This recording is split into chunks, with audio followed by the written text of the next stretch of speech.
సనాతన ఆచారాన్ని ప్రకారము కార్తీక మాసంలో ఈ కార్తీక పౌర్ణమి రోజు, కృత్తిక రోజు కార్తీక దీపాన్ని వెలిగించడం అనేటువంటిది ఆనవాయితీగా ఉంది.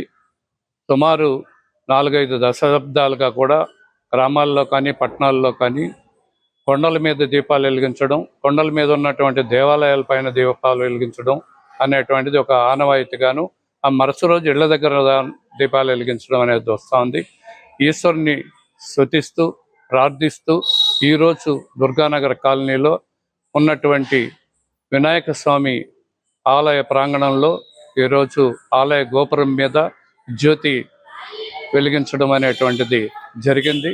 ఇక్కడ ఉన్నటువంటి కాలనీలో ఉన్నటువంటి ప్రజలందరూ, ముఖ్యంగా మహిళలందరూ వచ్చి ఇక్కడ ఆలయ ప్రాంగణంలో దీపాలు వెలిగించి దేవుని ప్రార్థించి ఈ దీపోత్సవాన్ని బాగా చేసుకున్నారు. చిత్తూరు పట్టణంలోని ప్రజలందరికీ ఈ దీపోత్సవం ద్వారా చీకట్లు తొలగి వారి జీవితం వెలుగులోకి రావాలని చెప్పి కోరుకుంటూ, ఈ కార్యక్రమాన్ని ఆర్గనైజ్ చేసినటువంటి రమణ గారికి కూడా ధన్యవాదాలు తెలియజేసుకుంటూ